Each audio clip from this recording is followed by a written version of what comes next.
sisters, welcome to our program On Target. And as usual, as soon as we start this program, you could pick up the telephone and give us a call. We never have a subject matter. We speak about anything. Politics, religion, socioeconomic issues, any topical issue of the day, any issue trending. You can call us at 442-0175. We on RealFM 91.9. We on YouTube and Facebook. Give us a call. And remember, you could interrupt at any moment, change the subject matter, and speak about what you want to speak about.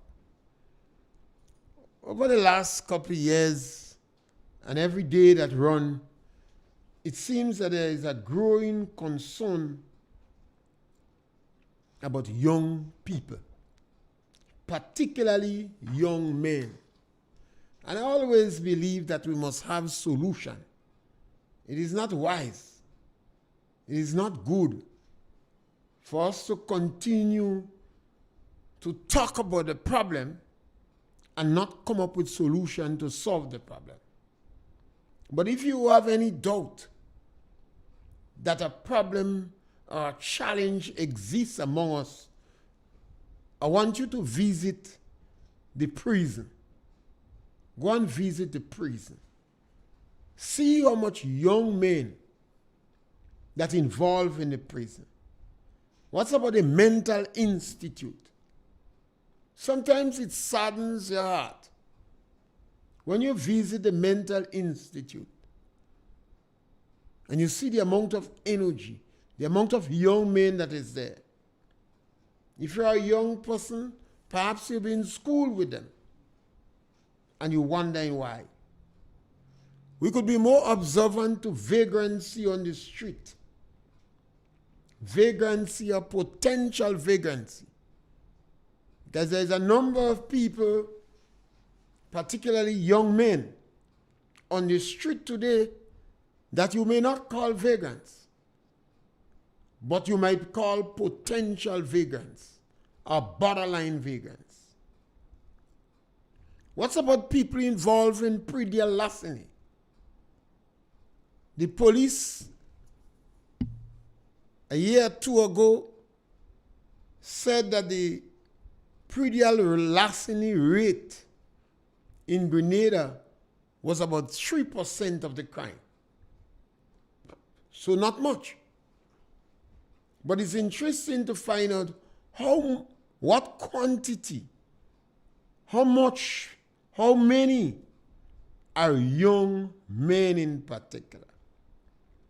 What's about hooliganism? Hooligans. You have a party. You have a dance. You have a social activity. And you hear about violent young troublemakers. And they are typically young men. Yes, caller, welcome. Yeah, Mr. Pierre, good day. Yes, my brother. Yeah, I hope you had a good weekend. Yes, man. Yeah. I understand that the Cocoa Association give it so little incentive in secret to certain farmers. I don't know how true that is, but I heard not and wrong. Some and if that is not fair, because if everybody selling, give everybody something, if you give them a little incentive, why choose certain farmers and give them? I don't know how true that is, but I heard so how they give certain farmers. But so far I still didn't get that. Well, I don't know about horse. Yeah. And concerning the contract, the government promised everybody permanent in the campaign and thing there. And our friend from the ministry told me that all the contract and they must come them and send it in the machine and ship up them going. So they ask if they renew the contract, and they say renew, they say they have to renew the contract. So some people out there waiting on renewal. They will be disappointed because they tell me they send it inside the machine, the same what the hashers just use. The chip send them the hashers just use, go never hash. They chip up them contract in the machine so that they don't renew nobody contract, and the contract comes to up, no renewal. You know. And that's unfair because the same people that you promise permanent and show that people get a vote from. So take care, Mr. Pierre, and have a good day. Yes, caller, and I'm going to respond to both of your comments. One of them on Cocoa Association. It was Saturday while I was in the rum shop. I heard that Cocoa gave back pay to some people. I pray that Culture Man give us a call this morning. I didn't get back pay. And a number of people that was there at the time say they did not get. I understand if you didn't go and sell cocoa recently, you wouldn't get. I don't know what policy they use, what measurement they use, because it was discussed widely in the shop. Some people they thought who were selling more cocoa than others got more money than others. So, Culture Man, give us a call. Give us a call, Culture Man. Give us some information on this Cocoa Association back pay or whatever term they use to call it. Give us an idea, Culture Man. Because if they did get, you must get. You must get. So give us an idea, Culture Man. Give us a call. Now, anyone who knows about cocoa and the back pay, you know, information is difficult to get. The government say information will be provided based upon need to know. So we beg Culture Man now, you are one of we contact, and now and then you provide little information for us. So give us. Call on the question of contract workers and permanent. That is one of the most deceitful ploy that has ever played out in Grenada. Members of the National Democratic Congress sat down in a lab and planned to deceive the people in the lower echelons of society. They tricked them. They developed a pile of lies and they present it to them and say to them there is no need for a parallel public service. All those on contract will be made permanent. They promised to give the e-money permanent. And immediately on NDC winning election, in fact, they took office on the 24th of June. And by the 5th of July, the National Democratic Congress had lists firing people. It's one of the greatest pieces of deception that has ever played out in the country.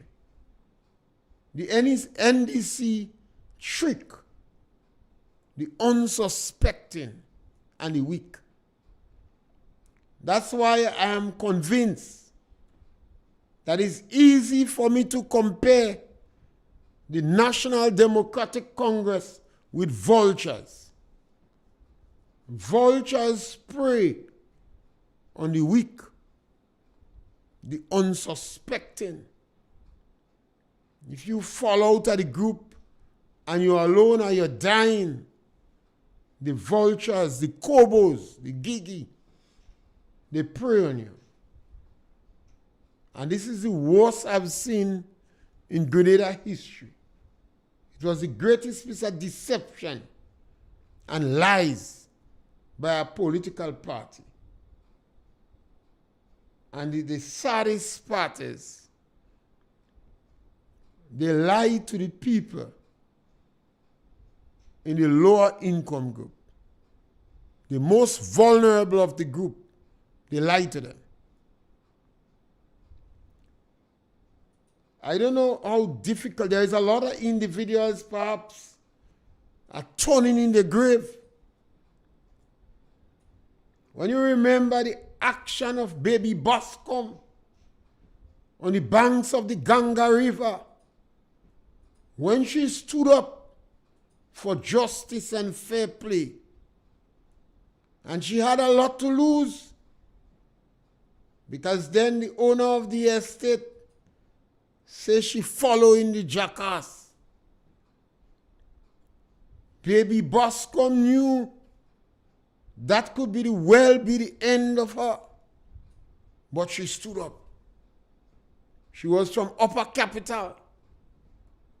You had Lady Joss and Lady Murray. A number of these people stood up and faced insurmountable challenges. And they must be turning in their grave now to see some of their own offsprings turn against the weaker ones in our society. The National Democratic Congress scholar always behave like that. We don't pay attention to our history. We read the history in school. So those people from upper capital, they would not know of Baby Bascom. And they would not know of Lady Murray. Or even Lady Joss from St. Andrews. They would not know about them. Because they sit down reading the lies in school. And they abandon their own history. And that is why we become so insensitive to the cry of the less fortunate. And it's easier now for a lot. If you forget your history, you don't have to remember the suffering of your parents. Tilita always says she can't forget she forced 2 children. Even the one that was drunk all about and giving her trouble. She remember when he hold galvanized for her in the rain over the fireside so she could warm water for the others to get something to drink. That is the challenge we have, my friend. The National Democratic Congress deceive and lie to these individuals. And they are brazen. They don't even feel that they owe them an apology. They lied to them with impunity. And that is the challenge we have. So the Cocoa Association say they give out back pay, but there is not much information. I don't know if those that receive it shame to speak, but I expect Cultureman is of noble birth. So I know he is going to call, if not today, tomorrow, to tell us about the back pay.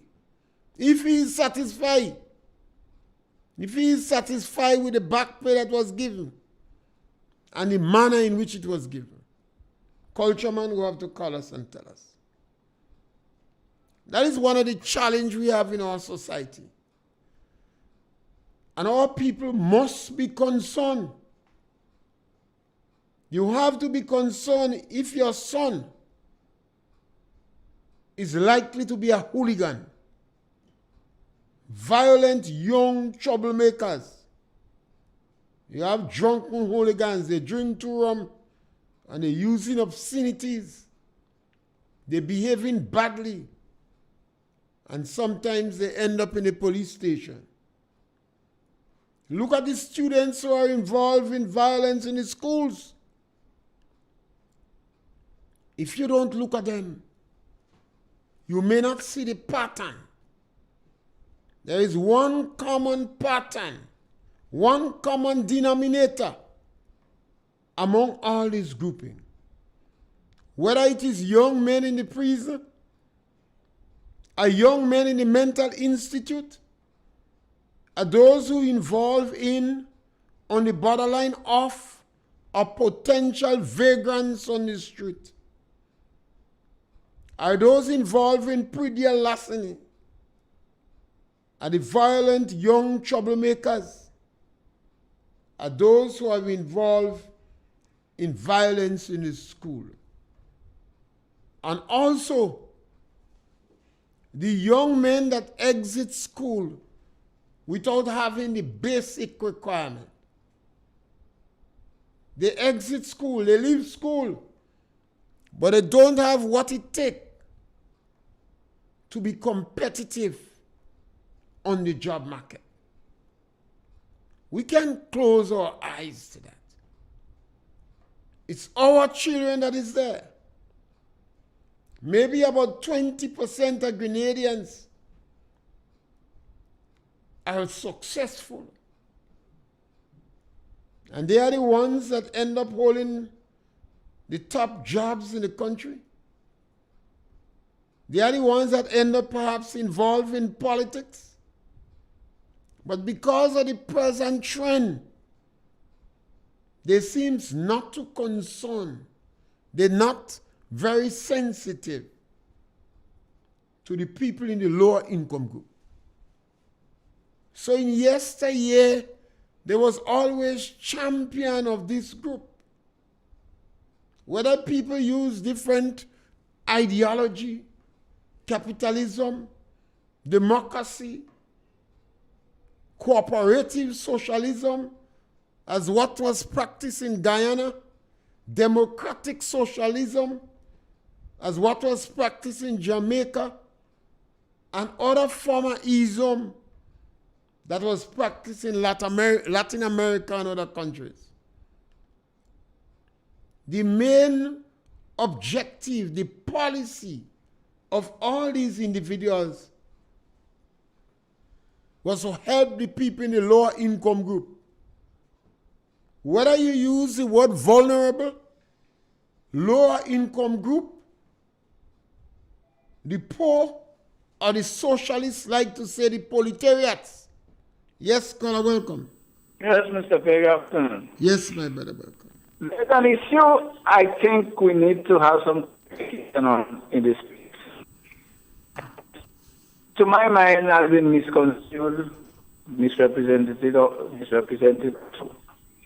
To do with the tax, if you might call it tax release that the government gave to business people in particular, or generally the tax situation. My understanding is saying it's not that the people don't have to pay the tax owed to the government, is the interest. Because if you have late payment, there is a 5% normally anyway, every year, or something like that. I think the 5% was the last one. So if you owe $100 and you didn't pay it in time, you know how to pay $105. That kind of a thing. But it seems like some people understand it, because a man asked a question this morning, or made a statement to Andre this morning relative to that issue, and he prompted me to, because something I wanted to talk about a whole lot for a while now. My understanding is that the government has not waived all the money owed to government, but the interest on what is owed is they give you an amnesty, encourage you to pay what you actually owe. So you owe $1 million. The thing about this whole issue, if you owe $1 million and you wait for 10 years to pay it, the interest would be an insurmountable one, you know.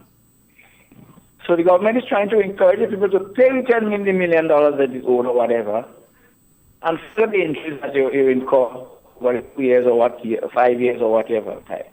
And that is my understanding. But I think we need clarification on that. I think that's what the government is actually telling people. It's not that if you owe $10, no longer have to pay it. You understand what I'm saying? Yeah. Okay, sir. I'm listening. Yes, so the based upon the law, it is considered as tax. So you have tax, and the tax will involve the penalty and interest. So the government is going to give you a waiver, tax concession on the penalty and the interest that you have to pay. This is not the first time. The National Democratic Congress liked to do that. In 2008, they did that. One of the first acts in coming to government was to provide tax relief. And a number of their supporters benefit from that. And it is not a bad policy for the NDC. Because the NDC always believe that the bigger companies and the wealthier people in the country supports them. These brighter people, the more intelligent people, they always believe that they support them. So that is one of the ways in giving them a blight for the support, in giving them a break on taxes. Now the NNP seems to amass its majority of support from what the communists would call the proletariats. Workers or working class people. When we regard them collectively, we call them the proletariats. So it is in the interest of the NDC, when they come in power, to bring a tax break. If you notice, the language used by NDC main players are very insensitive, very dismissive to people in the lower income group. So it is practically natural for NDC to provide tax break and concessions to those who they believe in the top group. Nothing is wrong with that. That is the policy. That is how they make up. That is about the DNA. So it depends on which side of the pendulum you are on. You could get the woes of NNP, the woes of NDC, or the benefits of NDC. Yes, caller, welcome. Good afternoon, Mr. Pierre, and good afternoon, on-target listeners. Yes, sir. Yeah. Very well said. And to me, what you just explained it, you're trying to explain the older name for the people. I call them lobbyists. And I keep saying it.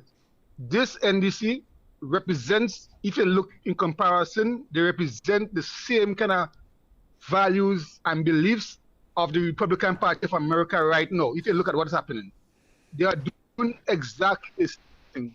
Cut child care, cut medication, cut finance at school, ban books is what they're doing. They're just trying to make everybody look the worst, and that is what their intention.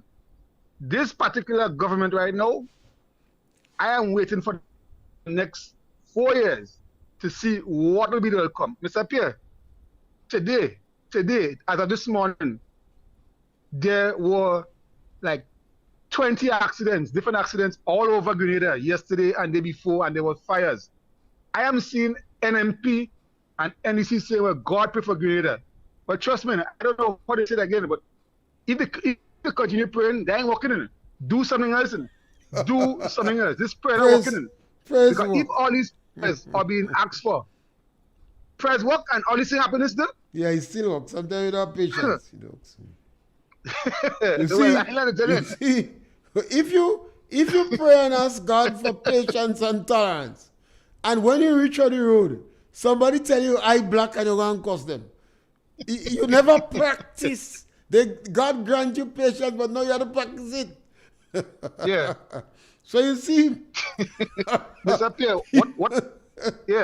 what I need to hear in Grenada, I think we need to explain politics very simple and very easy for the layman on the ground to understand it. I will say it very clearly. A politician is not there for life in Grenada, in office. He's not there for life. He's there for 5 years, right? We have party, we have government, we have party supporters, we have party members, we have activists, we have supporters, we have sympathizers, right? And when I'm hearing a activist saying that anytime you hear about poverty and you go in a neighborhood and somebody can't read, they are an NMP. So why are you trying to tell me? Either when in school I get all my subjects, I can't read. I have more qualification than you, brother, that talking on the radio. You understand? So don't disrespect my intelligence by saying, because I support NMP, I don't. And when you go in a neighborhood, and because your house missing a piece of window, you're poor. Come on, brother. This is not a politics that I want to see in Grenada. And Honorable Deacon Mitchell. Caller. I'm asking you again. Honorable, yeah. Caller, Deacon Mitchell can't help us. Let me hear Mr. Pierre. You see, Dickie Mitchell can help. You see, over the years, we have attacked the vulnerable. What we have done is to make a lot of vulnerable people now saying they're vulnerable. If you look at the people who are calling you dunce and stupid, sometimes you have a briefcase or certificate more than them. But if they believe that you are a supporter of the NNP, because of the dismissive culture that they have, they tend to automatically classify you like that. That certificate. So, but why you need to go on that stupid road? I mean, come on, brother. If you're making a common sense, educated fact. But to them it has worked. You have a number of people working for under $3,000 a month, playing that are not vulnerable. Sometimes we have to work out economic vulnerability, and then they might understand. Yeah, but we need to teach some common sense civics in Grenada, because trust me, the road we're going right now, we're going around with, and trust me, NDC, we know NNP lose election, NNP have 6 seats, y'all have 9. What are you repeating that for? Like Jesus Christ, NNP lose, we know that. The Honorable Dr. Mitchell wasn't talking, the man talking now, you all get angry. The Honorable Daniel Thomas left the party, you all vexed. What is your problem? Enjoy it now. Please enjoy it. Enjoy it. Mr. Pierre, have a good afternoon. Yes, thank you. Thank you, caller. See, we have to, over the years, I've watched a number of people become very dismissive of people in the vulnerable category. So some people who are vulnerable, they say, I'm not vulnerable. I have seen the beating up of the Imani program to the extent that a number of young men don't want to join the Imani.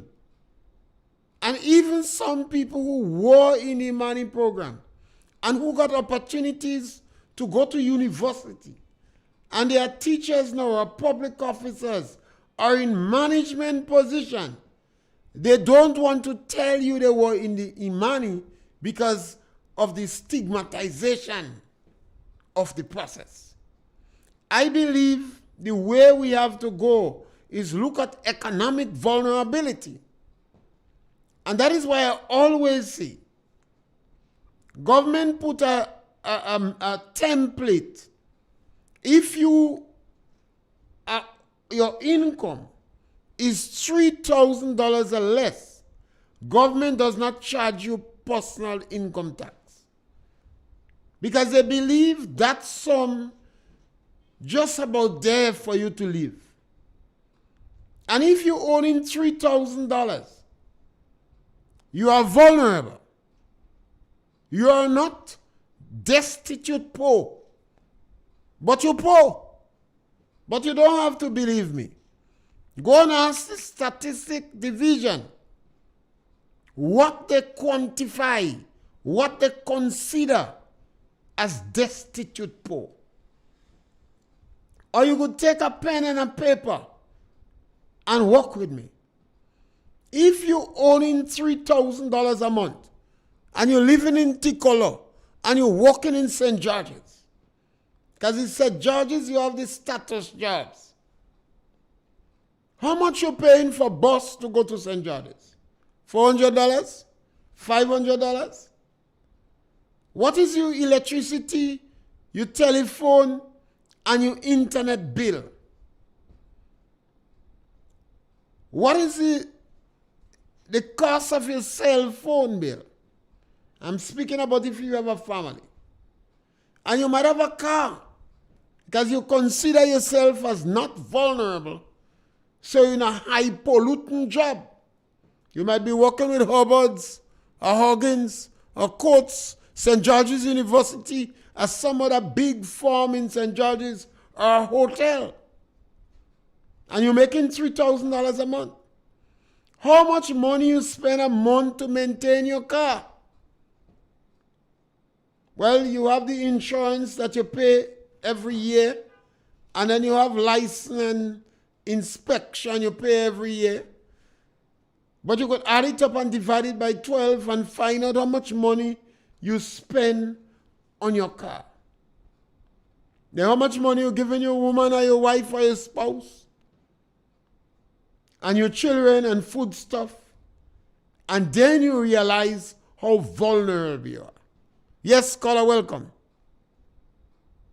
Yes, caller, welcome. Okay. So what happens if you lose your job for 3 months? Are you immediately on the breadline? So over the years, we have not spoken about economic vulnerability. But members of the National Democratic Congress, the trade union, and other people to some extent have slammed, marginalized, and spoke very despicable about people we consider as poor. And they have been helped by those in the diaspora. And many in the diaspora knows better, you know. America have more than 30 million people living in poverty. Some of them can't even pay rent. They're living in vehicles and on the street. And they have to go and line up to get free health care because they do not have health insurance. But these same people join up with somebody in Grenada to shame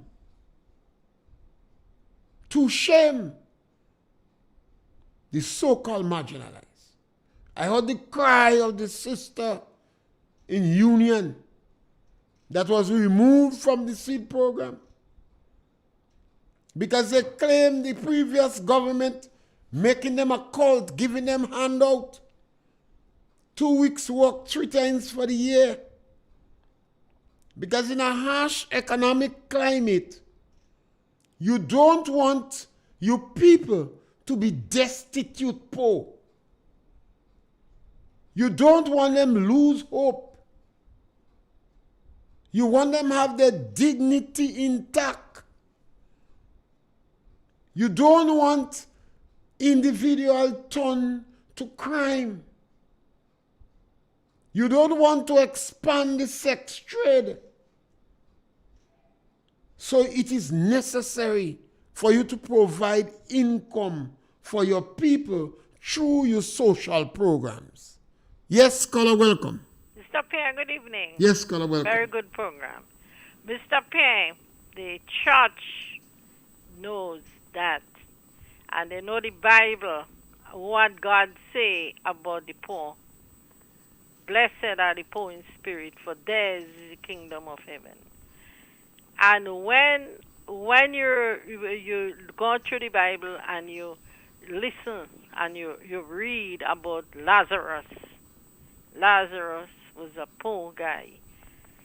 And when the Lord didn't see him, he went to look for him. He was dead. You know, Jesus raised Lazarus from the dead. See the blessing for the poor? Daniel was thrown in the lion's den, and with the power of God, none of the lions could abide and eat Daniel. I say that to say that the power of God Almighty is still there. And we need not to fear man, what man can do unto us. And therefore, it's our right and privilege, respectfully, to stand up and speak out and defend our brothers and sisters, especially those in the low-income bracket. Because we have a government and we see the practices, what taking place, the anti-working class, the anti the poor. Look at what they've done to the seed payment, cut the 150. Look at what they've done to the fine of the workers, the women in Karakou, the faith group, and many other people. I heard lately there were people in St. Mark's that was in St. Mark that was sent home, and the list getting longer and longer. So that economic policy of the government. They care nothing about the poor and the working people. And this is call for concern. And Grenadians have to stand up and speak for these people. Speak for our people. Because when a single mother on a morning don't have a job and have 8 children to go to school, and even whether she give breakfast, Mr. Pierre, that is facts. Sometimes not even 2 or 3 meals a day, maybe 1. What will happen to the students, 15 and 16-year-old? What will happen to these young people that you're so correct?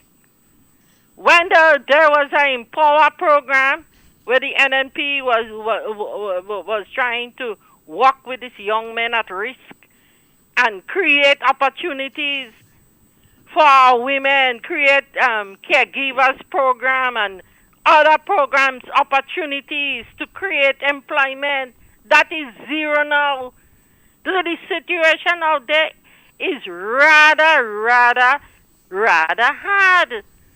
And then you see on the government, you see on the NDC, you see right now you're seeing one group of people enjoying it, and then the low-income people suffering. So I call in on sisters and brothers, let's do it. And remember, we have to look at our forefathers and mothers in the past, what they have been doing, and learn from them. People like Cynthia Gary, Whipple Ned, Nadia Benjamin, and even the NNP, the Right Honorable Dr. Keith Mitchell, man of the people, for all of the people. And regardless of what had happened, the promises that the NDC gave you, you realize that was lies and deception.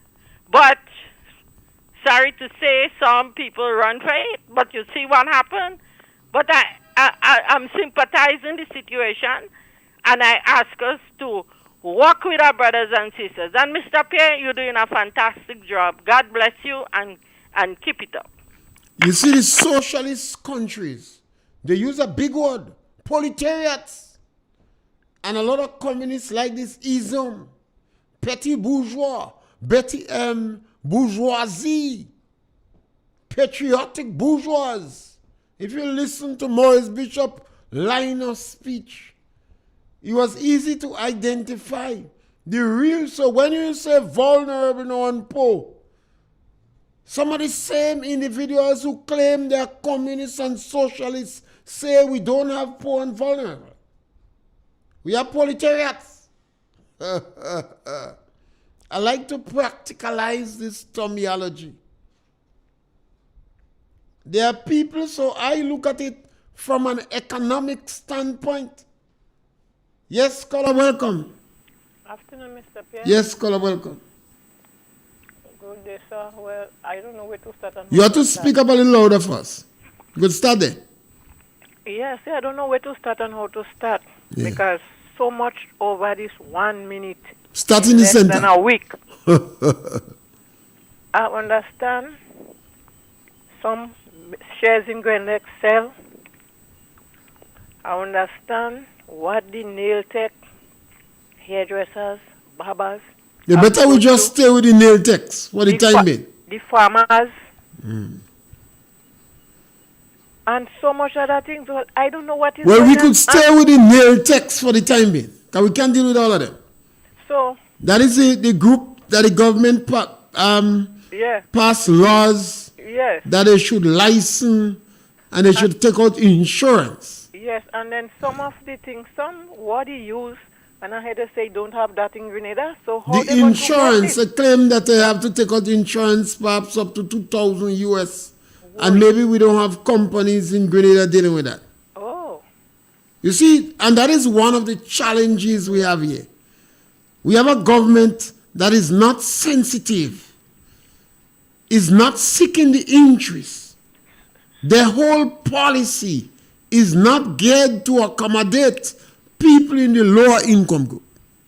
And that is the result of it. So why are they placing us like they want to let us run like America people, but we don't have much people as America? Well, you see, that is when a government is not in touch with the reality.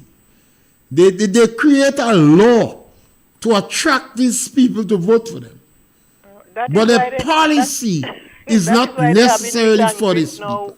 With those in the diaspora, and they don't meet in and greet with the people down here because we're not in the group like them. And this is why we need to have programs to get people to understand where you are, how you are being disadvantaged. Your children are not being competitive on the job market, and you are being used. Well, what I have to say, the young people let themselves be fooled because they didn't take note of what happened in 2008, or when they didn't take note what happened to them.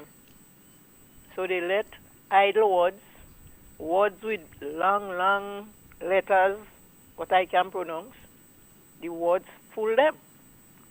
Like transformation is turn restorative justice. Yeah, the Prime Minister says not transformation. It's restorative justice. So he passing on Father, Son, and Holy Ghost. Victimization and vengeance. Yeah, so, well...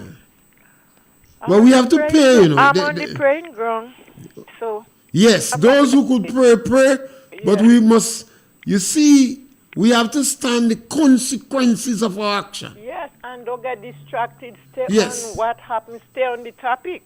Yes. Thank you. And if all people go back to the history of the National Democratic Congress, what they do is not surprising, maybe slightly disappointing. But that is their history. 1990, they did practically the same thing. In 2008, the NDC did the same thing. In 2022, they apologized to the Imanis.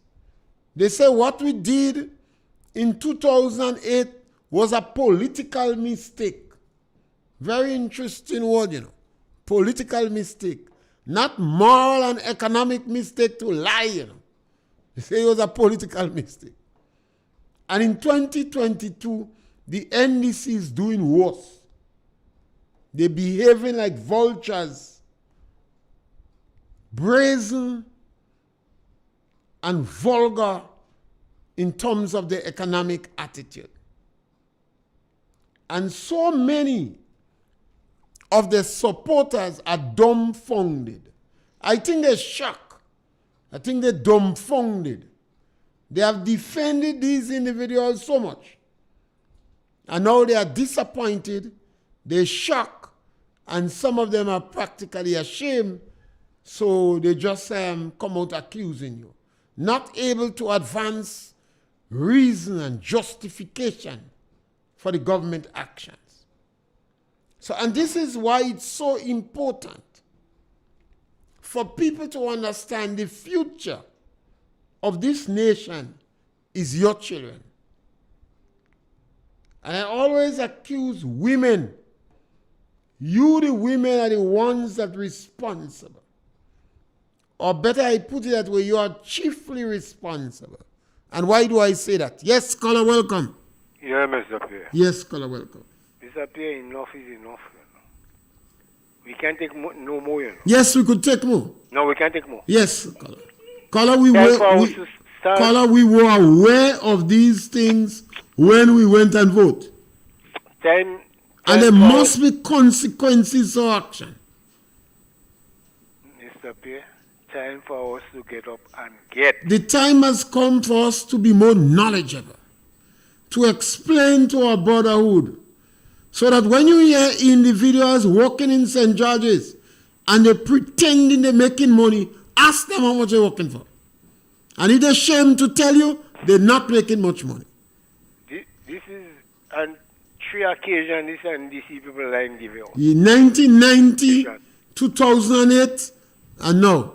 Yeah. And they're still enough is able enough. to. Yeah. Enough is enough. Yeah. And we can't take no more. We can't take no more. We have to get up and get. Yeah. Right. Okay. Yeah, I think our people must be. That's one of the reasons I don't care about reparation. I've said that many, many years, decades ago now. I don't care about reparation. If the University of West Indies and the different committees get money, take it by all means. But I don't care about reparation. Because the Africans sold us into slavery and the white man gone by.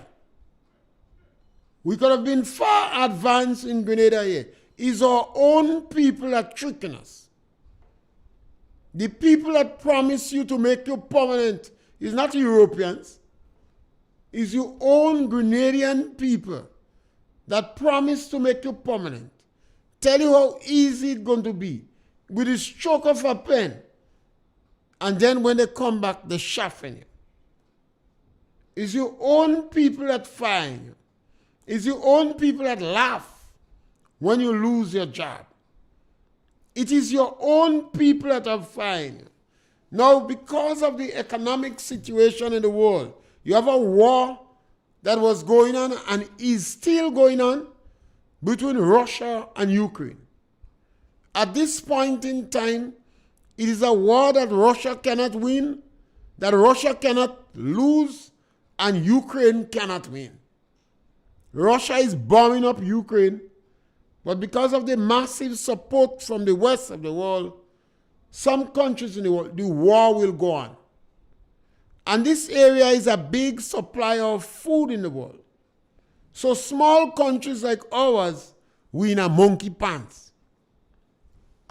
What the government of Grenada have done, the NDC government, is to further put pressure on the economy. They shock the economy. They raise the price of water. And they raise the price of sugar. And they create policies that shock the economy. They promise to give you 1 year VAT free. They did not do that. Instead of that, they raised taxes and increased VAT on some products. This level of panic continues to shock the confidence of the people. Now the government, in answer to help to absorb the shock, to help to provide a sponge on the ground, so that people would not end up being destitute poor, the previous government increased their social spending. They created the money program. They created wardens, road wardens, health wardens. I think road is about 3 different categories of wardens. They created Project Fly, the caregivers program, Empower program, a number of programs that employed more than 4,000 people. The government increased the amount of money that they had for debushers, so more people would benefit in a harsh economic climate. A number of economic schools of thought would support that. A new government come and they decide to cut social program and actively fire people. And the majority of them women who was working between 5 to 19 years with government. They put them on the breadline for absolutely no justification. Why do I say no justification? Because the government met an economy that was pregnant. Irrespective of the fact that all these people were employed, the government met savings. They met savings in the financial institution in government. The government put money in the reserve. This government decided to cut it out 40% of all the money, I believe, taken from sale of passport, the CBI program, was put in a reserve for Siankatuka, for hard time come. In a disaster, the government decided to remove it and leave 10. So there is no economic reason, I know of none, that the government or any politician gave to justify removing $150 from the elderly and the physically challenged. Yes, caller, welcome. Pierre. Yes, caller, welcome. Good day. Mr. Pierre. Yes, caller. Mr. Pierre, I learned that the government have collected more money than they budget for. The government is supposed to have $30 million. What are you talking about? I don't understand you. The economy growing by 3.1%, Mr. Pierre, it's expected that this year the economy will grow by 4%. Economists say that, I don't know why you're talking about they shock the economy. How they go shock the economy growing? The government collecting more money than they budget for. You can't tell me they shock the economy. What kind of economy are you talking about?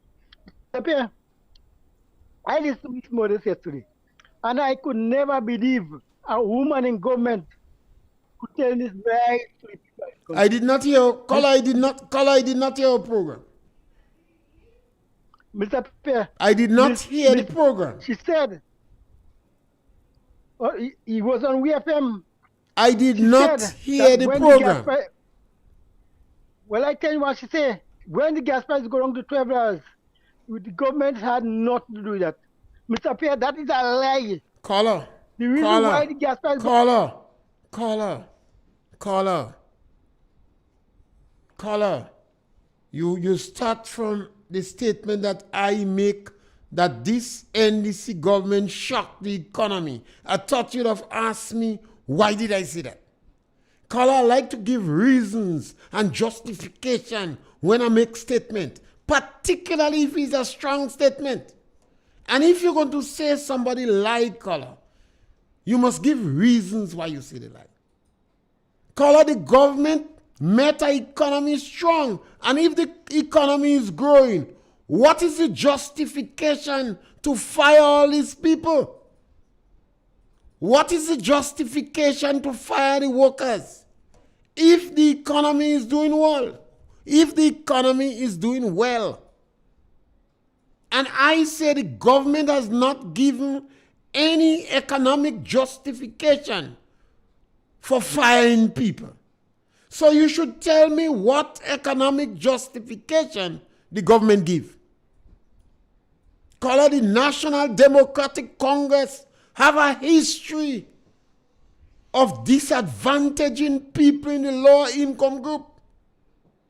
Caller, the Minister of Labor was laughing when she claimed they would not be paid. Over 300 workers.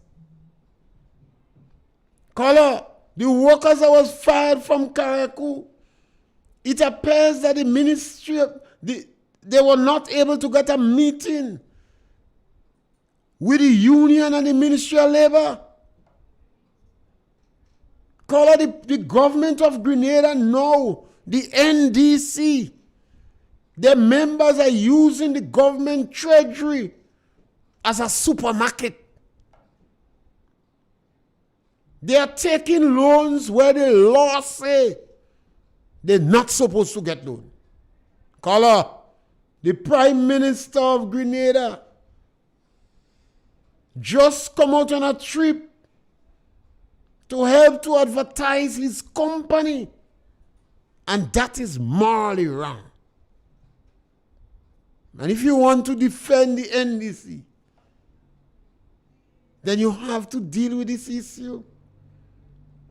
Every time the National Democratic Congress come to power, they go after the marginalized. They're acting like vultures.